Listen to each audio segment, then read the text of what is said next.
A space shuttle is basically a can full of air.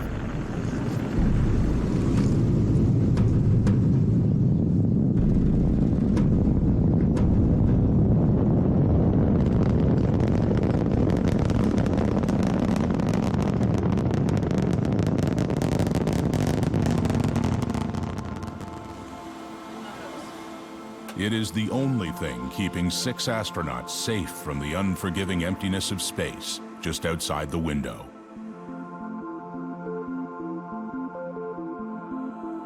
Planet Earth is basically a big wet rock with a thin envelope of atmosphere.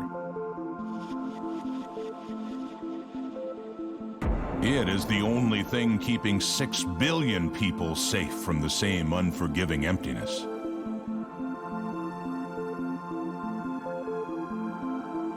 For 11 days, the crew of Space Shuttle Endeavour is transfixed by the stunning view of our oasis in space.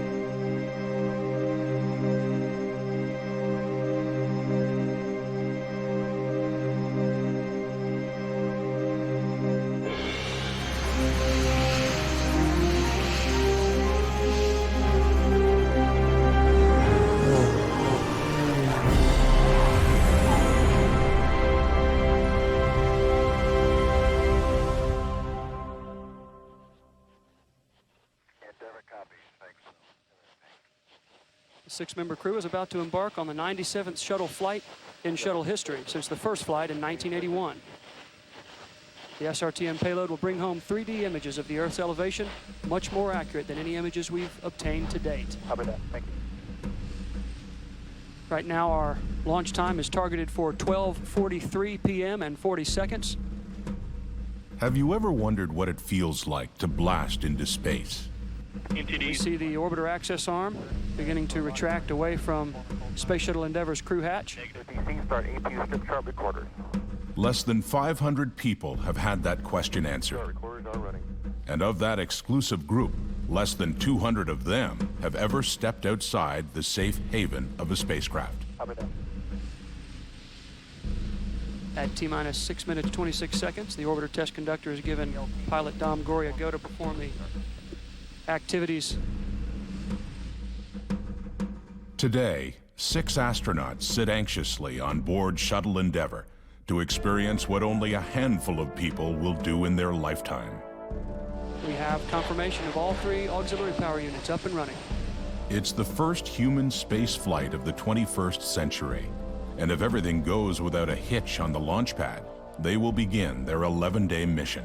When you're sitting on the launch pad, your mind is pretty much racing, mostly full of all of the training that you've had for the last year or 15 months leading up to that flight. I had a card in front of me that had all of the emergency procedures on it for bailout, and I read through the card a few times, and I read ahead in the checklist that was on my knee board to make sure I knew it was coming and I didn't miss any of my responsibilities. The heart rate really picks up is whenever you come out of the 9-minute hold, we call it, where we go up to the 9 minutes and hold for a while, and if everything is good, they come out of the 9-minute count and they count down till liftoff. And whenever they come out of that, you really think that this is it, you are going to space.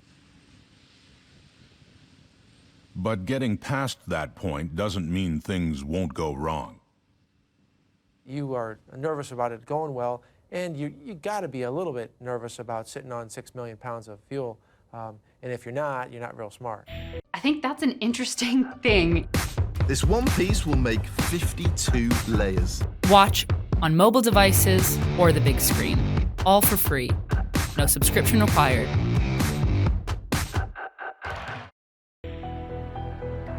Fatal accidents have happened in the past.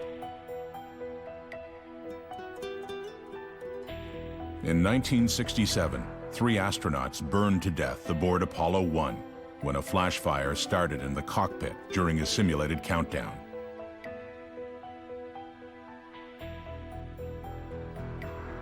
7 astronauts were also killed on January 28, 1986, when the shuttle Challenger was destroyed only 73 seconds after liftoff.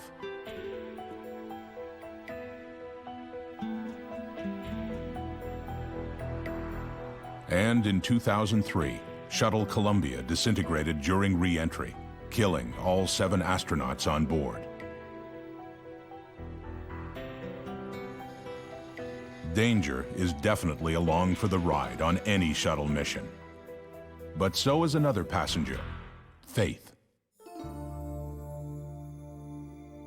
You're trusting all the people that have gone in to building up the space shuttle and getting it onto the launch pad with the solid rocket boosters and the main engines. We know that we've got the best people in the world working on that, so I trusted them implicitly.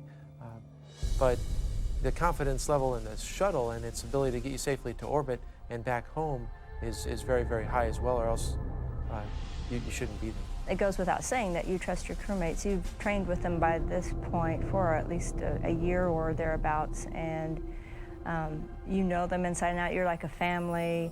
You know each other's families, and you're together all the time, so the trust is there. T-minus 3 minutes and 17 seconds. All systems are go for launch at this time. Just a few minutes away from the 14th voyage of Shuttle Endeavour with a 6-member crew. There were no unexpected errors. Copy that. Endeavour, OTC, close and lock your visors and initiate O2 flow. Good luck on your mission that builds on the past explorations of this millennium as we increase our knowledge of planet Earth in the next. Endeavour copies. Thanks. A space shuttle may be a can full of air, but it's also the most complex machine ever built. With more than 2 million parts, it has close to 1,500 circuit breakers, just over 1,000 plumbing valves, and enough wire to run from Toronto to Pittsburgh. It also has a main engine with more horsepower than 39 locomotive trains. Whenever the engine's light, and especially the solid rocket boosters, it's a tremendous rumbling feeling. And it's not only a sound, but it's a feeling. You can feel the vibrations coming up through the vehicle, and it's really exhilarating. And you're just ready for those things to burst loose and throw you into space. 20. T-minus 20 seconds. 15. 12, 11, 10, 9, 8, 7. We have a go for main engine. I'm sitting there going, oh, great, we're past 6. Good, we're past 5. Oh, there's 4. And I'm spending the whole time hoping to hear the next tick come and not abort. 4, 3. Last 5 seconds drag slow, not because I'm anxious about the launch, because I'm anxious about the not launch. 2, 1. Booster ignition and liftoff of Space Shuttle Endeavour on a 21st century mission, placing Earth back on the map.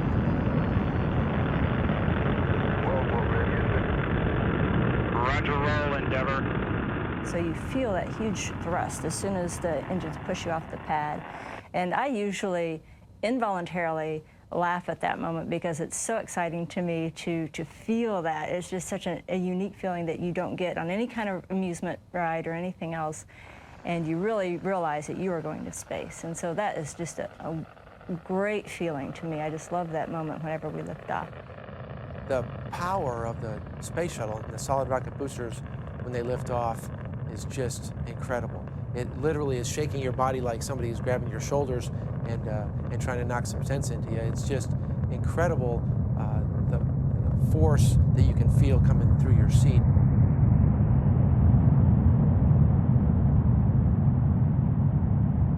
As the acceleration mounts, as you go faster, you get more and more G-forces on your body, and they come through your chest, so you feel heavier and heavier and heavier, and you actually have to make a conscious effort to breathe, to inhale, because it's hard to suck the air in as all the weight is put on your chest. Endeavour, go at throttle up. Go at throttle up. 1 minute, 15 seconds since launch. Endeavour's 3 engines now back at full throttle. We don't see any of that glow from the boosters or the engines. All you can see is the sky and the clouds that you quickly leave below you on the ascent. And then once the trajectory of the shuttle goes more horizontal, then you can look outside and see the clouds below you and the ocean and get a sense of the Earth's curvature. Endeavour speed 1,400 miles per hour, 11 miles altitude, 8 miles northeast of the Kennedy Space Center. Endeavour's already burned more than 2.25 million pounds of propellant. It weighs less than half of what it did at liftoff. Your mind is racing with concerns about the systems that you're in charge of, making sure that the profile to orbit is going to go well and you do exactly what you've been training to do for hundreds and hundreds of hours. Endeavour speed now 2,700 miles per hour, 25 miles altitude, 25 miles northeast of the Kennedy Space Center. Flight controller standing by for burnout and jettison of the twin solid rockets. I'd probably say 40% of your training is all focused on that 8.5 minutes of getting to orbit on the launch phase. Booster officer confirms good separation of the solid rockets. Endeavour on its second stage main engines now. Continue to operate well. And then you go from this pressure to immediate release of the pressure, and you instantly go from 2.5 to 3 Gs to 0 Gs, and your legs lift off the ground, and your books float off of your knees, and your arms rise up, and you know you've hit MECO, we call it, it's the main engine cutoff, and you're in space.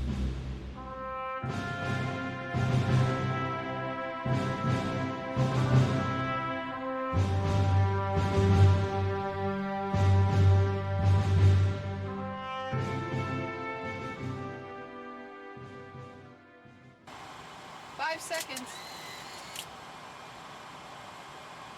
Hey, there's the execute.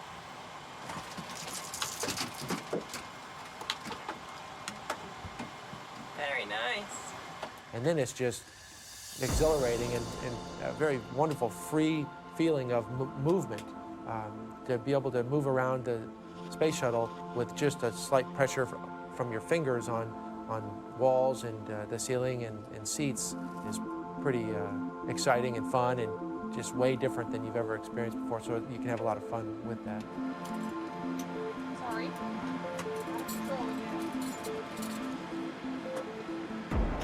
After just 8.5 minutes, the crew arrives in orbit. For the next week and a half, the shuttle will be their home.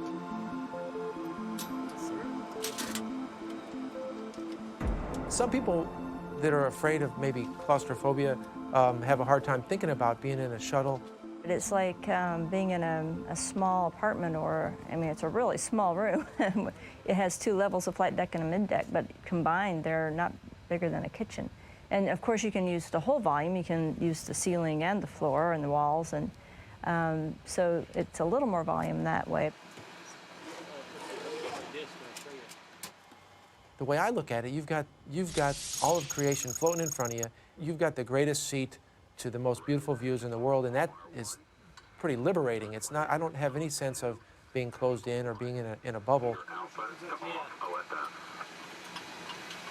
O2, tank 1, heater alpha off.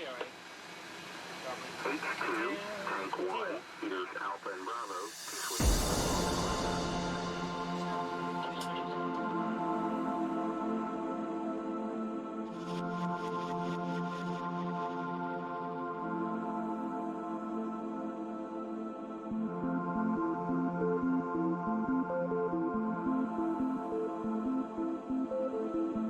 There's as much change between different parts of the Earth as there is between Earth and the interior of the space shuttle.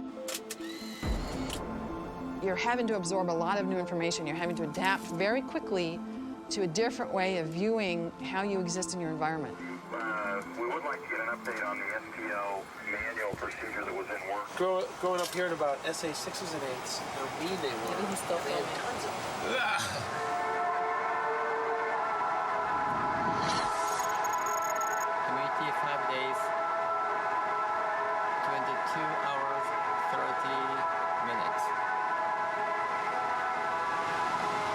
Think about danger. You don't have time to. You're so busy. There's so many things to do these days that you have to immediately get the cameras out, get the computers out, put away the chairs, take off your suits, put on your regular clothes, and all that kind of thing. That you're just so busy that, and it's not productive to worry because you can't do anything about it. So you just enjoy yourself.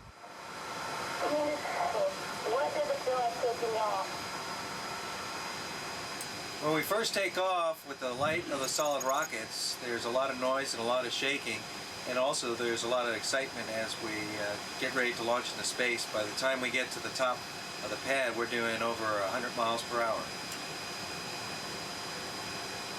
Dr. Kavan, do you get dizzy when going up to space? I have not felt dizzy in space. You do feel a little bit disoriented initially because you don't have the same up and down that you do on the Earth. There is really no up and down, but as long as you keep the same reference inside the shuttle, the ceiling is you're up and the floor is you're down for the first day or so, then after that you can orient yourself in any direction and feel very comfortable. Good morning, Endeavour. Good morning to the Redshift and specifically to Gerhardt. Good morning, Chris. What a way to wake up to the Corelia suite. It is just wonderful, and it's great to look forward for another day of mapping. Tank 3, O2A auto. H2, Tank 3, heaters Alpha and Bravo, 2 switches to auto. 2 switches to auto.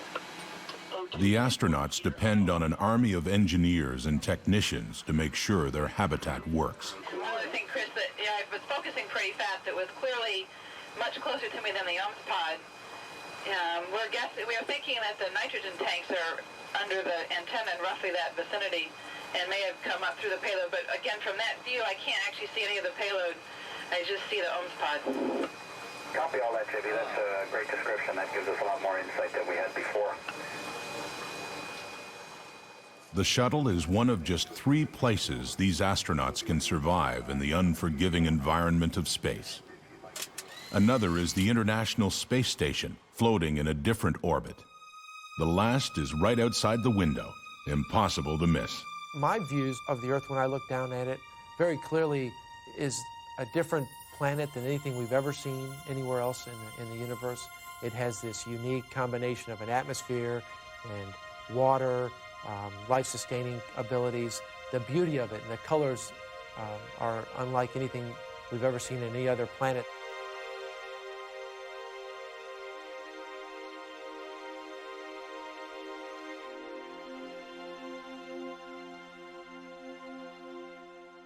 The shuttle travels at 28,163 kilometers per hour, or 17,500 miles per hour.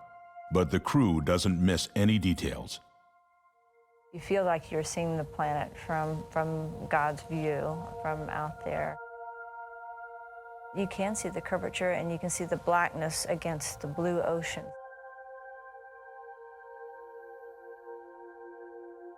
I think it's large, it looks beautiful, it looks majestic.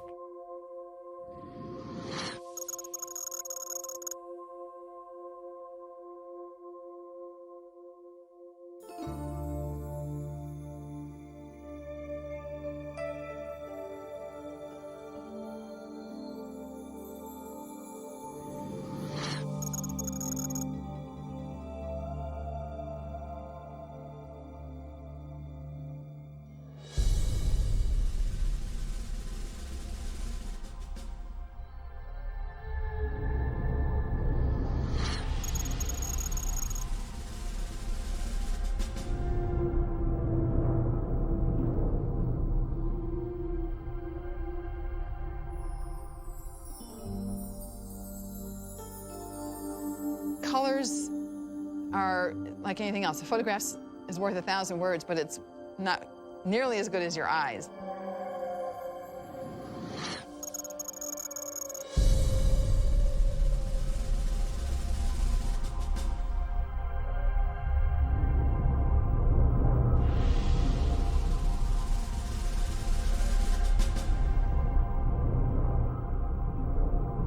So you have this image of what the Earth looks like from having looked at photographs. And it's like the difference between looking at the picture of the fall colors and walking amongst the maples in New England in October and seeing the fall colors. It's that same depth of clarity and crispness that all of a sudden the whole world comes alive.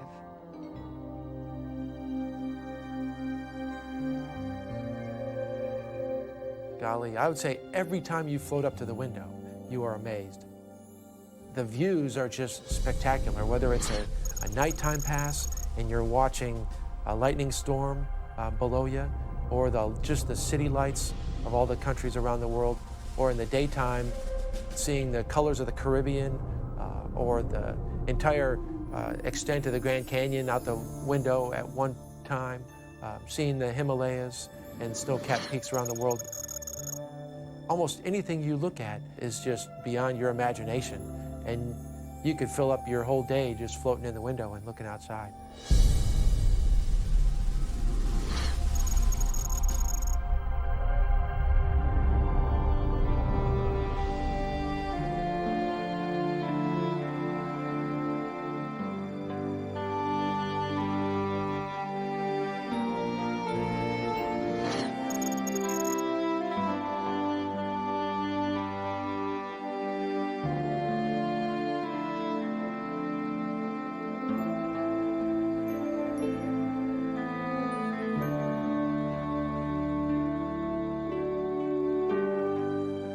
Japanese astronaut Mamoru Morihei captures an iconic image for his countrymen. What land is that in the world? Yeah. Is that Japan? Japan yet? No, I haven't seen that yet. I'm shooting the moon now. Moon and the Earth. That's Japan over there. Is there? Yeah. That land is Japan, right in front of us. Really? Oh, a good shoot then. Oh, yes. Yeah. You know where that is? Tokyo. Is that Tokyo Bay? Yes. Yeah. You got it in there? That's cool. Are you that's recording? cool. Yes. Good deal. Amazing. Underneath Mount the moon, Fuji is there. Can you see the moon at the same picture? Yes. That's beautiful. That would be fantastic picture. Yes. Mamoru is the king! You are going to be famous with that. The king! Oh, that's Tokyo beautiful. Mount Fuji, the moon is full. Yes. Mamoru's at the wheel of HDTV. He could just take your pictures and go, you know where we are? That's Japan over there. That's Tokyo Bay. That's Tokyo Bay. The whole point of this mission is to look at Earth. What the crew brings back will make people look at our planet in an entirely new way. Our purpose was to make a three-dimensional map of the Earth, which means you have to have two antennas, just like you have two eyes to get 3D vision. So we had an antenna on a long mast that stuck out the side of a shuttle, and the inboard and outboard antenna allowed us to make a three-dimensional radar map of the Earth.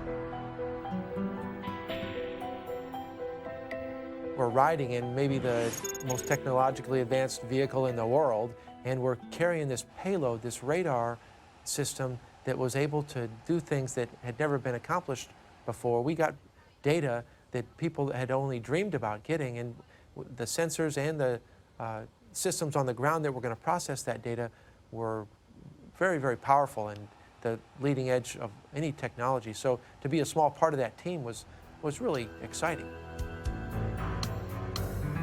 The team only has 10 days to gather information. To do this, Endeavour collects data on 100,000 square kilometers, or 38,610 square miles of the Earth every minute. That's fast enough to map Alaska in just 15 minutes. The crew also has to maneuver the shuttle into proper position, 233 kilometers, or 145 miles above Earth. You see the curvature of the Earth, obviously, but it's very large still. It's like just being really, really, really high up in an airplane, so high up that you're above the atmosphere. Endeavour Houston, we'd like to wish you a good afternoon and evening from the Orbit 3 team. It's been great working with you today, Dom and Jazz tomorrow. Appreciate your good work with the data and also with the video and keeping our bird healthy and aloft. We'll see you tomorrow, and we'll leave you in the capable hands of Leroy Chris and the Orbit 1 team.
of the time I forget that. Where'd the tape line go? It's up Anybody above know? your head, I think. Yep. The crew works in 2 shifts so they can work around the clock to meet deadlines. During the shuttle flight, looking down at the Earth, honestly, for me, you really don't have much time to truly enjoy what you're seeing. You get bits and pieces, 5 minutes here, 5 minutes there, but it's not like you just sit down and relax and say, wow, what a gorgeous view. Get out your maps. What am I looking at now? What's coming next? I just never had the time to do that. You do most of that after lunch, when you look back through your pictures and go, oh yeah, I remember looking at that. Wasn't that fun? You do the relax, enjoy it time after you get back, for me, because you're just so focused on making sure that you get all the science done and all the mission operations in the very limited time that you have on orbit. At 8 day, 3 hours, 9 minutes. Charlie 181 from PHR 1 is taken out. Charlie 183 is inserted. Good job. There's no time to read. There's almost no time to do email. There's a tiny bit of time you can maybe write your family a line that said, I'm fine, and this is wonderful, I'm seeing beautiful things, but that's about it. A decrease in prop usage with the valve in its final open state. And so, of course, we're trying to look at every option and to make a fully informed decision. Those pirouette things, I've never... But there's always time to have a little fun, especially when everything floats. Well, this is different shape we saw the other day. Oh, interesting. Careful, it's about to break. It's going to break right there. One of the favorite pastimes that everybody has to try on their first flight is throwing M&Ms at other people on the crew. And it's one of those another amazing experiences about the difference between what you think you know and what you actually know. You think that when you say throw, that you have control over the motion of this arm. And if you want to throw up, you think you know what you're doing. And so you think that when you throw an M&M, you say, I'm so smart. I understand there's no gravity. If I throw it the usual way, it's going to go up because you usually throw it in an arc. So I know this. I'll just throw it straight. And you throw, you say, OK, throw straight, and it goes right up to the ceiling. How many did you put, 2? 2. That is cool, Mamoru. What a neat scene. He wanted to show the different capabilities of the HD TV, and one of the things he came up with was to squeeze out of this water drink bag a bubble of water that was about the size of a baseball. He set up, I think it was a rice cake and a chrysanthemum in a bubble of water, and there is some symbolism to that I can't relate to you what it was. He had these chrysanthemum flowers that he would insert inside the bubble, and as the bubble rotated, you could see the flower spinning inside it. What kind of flowers are It's a chrysanthemum. Mamoru had said that this chrysanthemum flower was edible, and so it was in this bubble, it was floating around, and nobody quite knew what to do with it. And then our pilot, when he was finished, snuck up and drank the whole bubble of water and ate the rice cake and the flour all in one gulp. It was a little bit after the fact, actually a couple hours later, that Mamoru told me that in Japan they use chrysanthemums to make a laxative tea.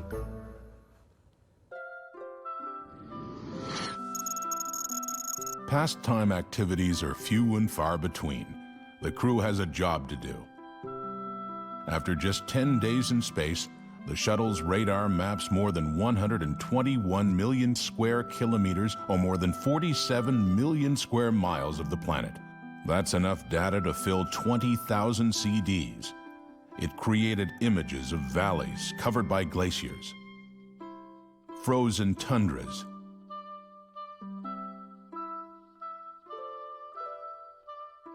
barren deserts,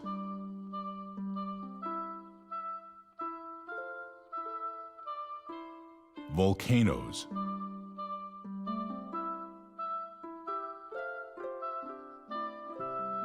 and ancient human settlements.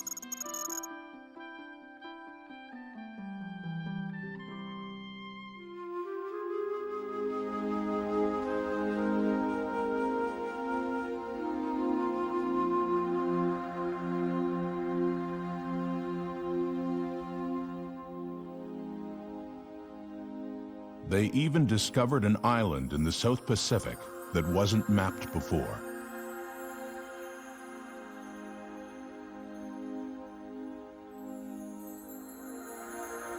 The views are so different, and you know, cameras cannot do them justice. We bring back some very nice, spectacular pictures and movies, but it's not the same as being there and floating and looking at countries pass by and thinking about, you know, all the billions, literally, of humans you're looking at that very moment.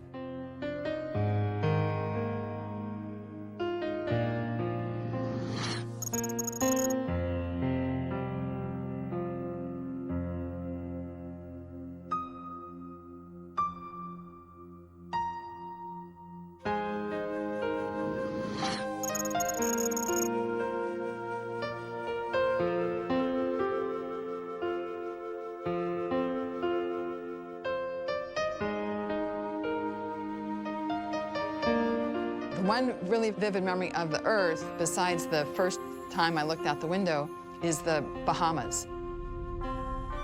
The blue-green of the corals in the Bahamas is so gorgeous, absolutely indescribable.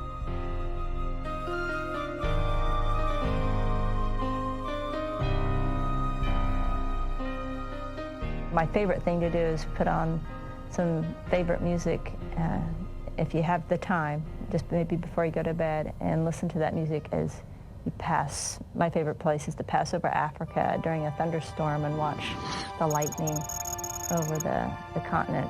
They have spectacular lightning storms, and sometimes you get the rhythm of the lightning with the music, and that's just a really neat experience.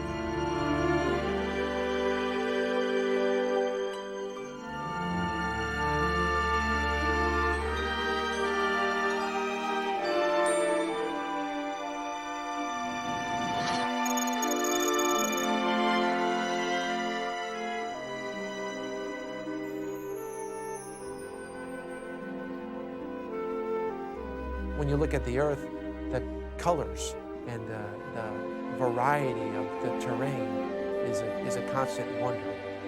Seeing the atmosphere and clouds and storms from a different perspective is always exciting. And when you get to see a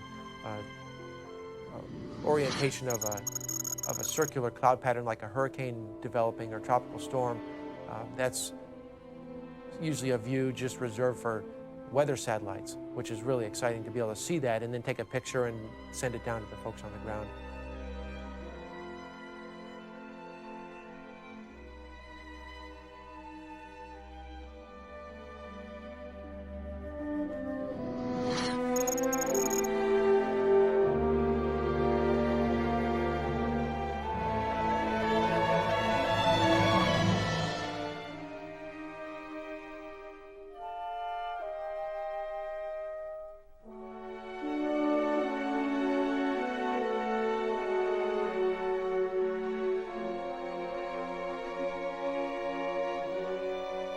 The view that most impressed me is sunrises and sunsets.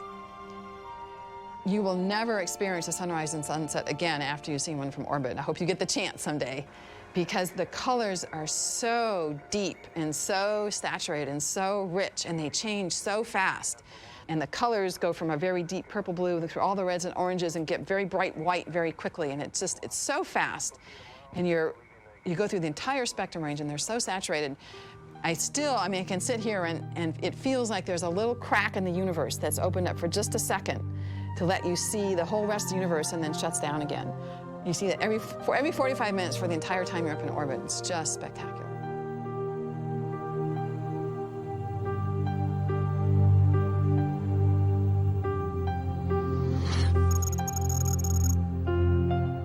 Earth is the third planet from the Sun. It sits more than 149 million kilometers or 93 million miles away from the star's life-giving light and heat, but also its deadly radiation. Our only shields are the Earth's magnetic field and a thin layer of gases. When you look at the horizon, you can see a very, very thin layer of our atmosphere. In fact, if you hold your arm out at full length, your thumb is the same width as the atmosphere. And that is a stark reminder of what little protects us from the vacuum of space. It's vulnerable to a certain extent because there are all kinds of things floating out there in space that could hit it. You know, there's asteroids and comets and meteorites and things that could cause our destruction if the odds were not good that day.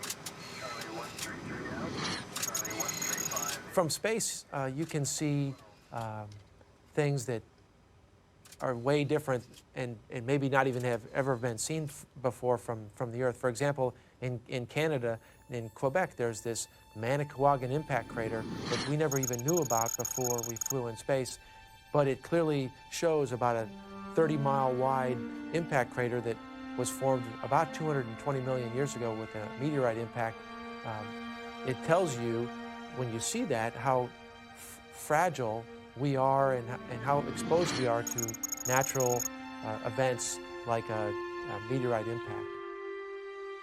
The chances of getting hit by a space rock are slim. That's because the Earth's atmosphere is made up of nitrogen, oxygen, and other ingredients that burn up meteors before they can strike our surface. Unfortunately, the biggest threat to Earth doesn't come from outer space. The greatest threat to that planet is us and how well we treat it, and so we are its probably biggest enemy. There are fewer trees than I would like to see, that probably people don't realize how much of the world is deforested now, how many tracts of land you can see being actively deforested, and how little is really left when you look at the entire planet. You can also see changes in the landscape in South America where the terrain is being changed by cultivation and burning.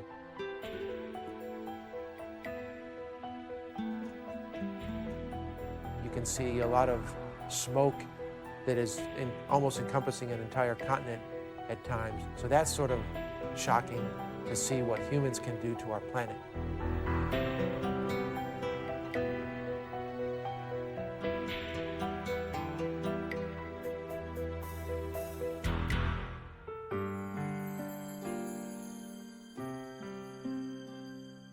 You can see all of the runoff. In the areas that are deforested, you can see all the topsoil washing away down through the rivers and spilling out into the oceans. It's very visible, just huge brown splotches of mud flowing from the mouths of rivers, from major rivers into the oceans. Madagascar is almost completely deforested, and it's just, you can see the topsoil just running off in all directions around the island. And it's just sad. You wish you could show people from here, look at what we're doing. We really need to stop that because it's really bad. Obviously, you can see what you're doing from up there. Whereas when you're in the forest, you can't see the forest for the trees because I think you just lose perspective of the damage that you're doing. It's not nearly as visible.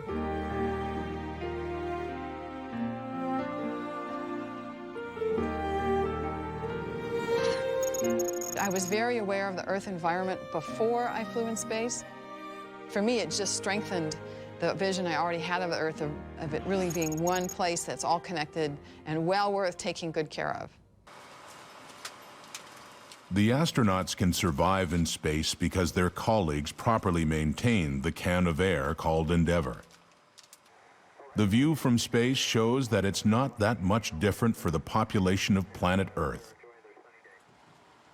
Survival depends on preserving the watery rock with the thin line of atmosphere. If it fails, there is no place left to go. This creation that we've been blessed to live on is something that we need to take care of, and we need to be responsible and good custodians of that. And you sort of become a quick environmentalist when you fly in space and see how fragile the Earth really is from that perspective.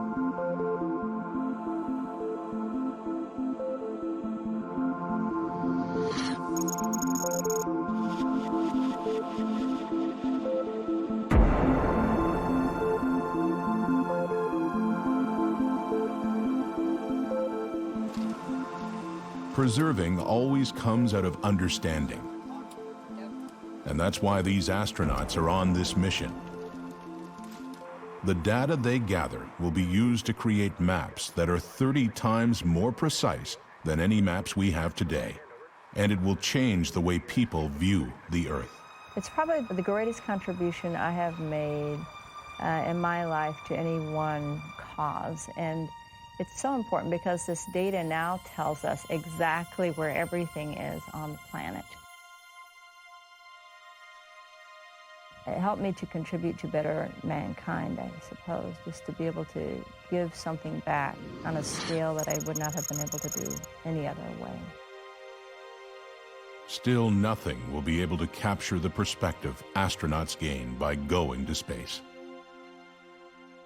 You do look down and you know that great conflicts are occurring underneath you as you're floating over, and it is sad to think about that. And some people are tremendously affected by it in a religious way. Some people are saddened by the fact that they know what's going on, they can't do anything about it. There's a lack of borders. For example, flying over the Middle East, where there's been thousands of years of conflict, from the view of space, you can't really see any difference. It's hard to imagine why people on one side of a border you can't see from space are so adamant about being hostile to the folks on the other side of the border.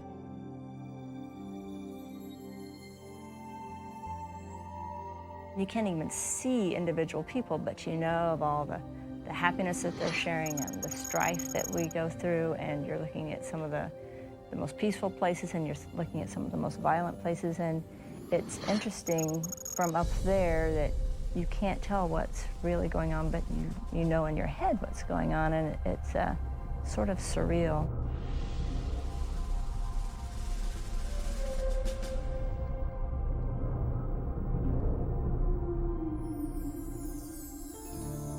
It does give you cause to pause and think about differences in humanity when, from space, it all blends together, and it should for humans as well.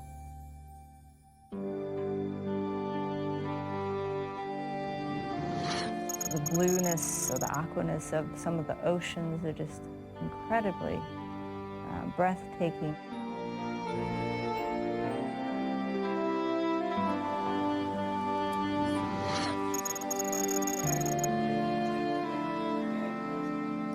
Volcanoes, which, you know, are a couple miles tall, and you're 200 or 300 miles up, you'd think, can't really see those.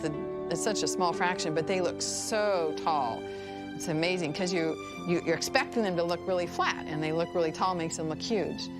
It's things that are contrary to your expectations that really stick out in your mind when you're looking at the Earth. Just looking outside is just a wonderful feeling, something that's hard to even describe, especially when you're floating with your face up next to the window. You get to look at a view of Earth that not many people will ever get to see. I feel extremely fortunate and honored to be able to do that. And that would complete the topic set startup. Being in space has changed me. It's something that I've wanted to do since I was a child. I had always dreamed of going into space. When I was a little kid, I would always be looking up at the stars at night and wanting to be up there.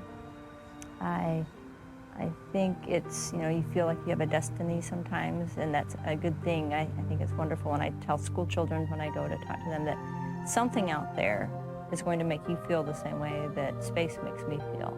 And you just have to wait until you find what it is. And for some people it's medicine and wanting to heal people. For some it's teaching. For some it's wanting to make beautiful music. And for me, that thing I knew was right for me was to go into space.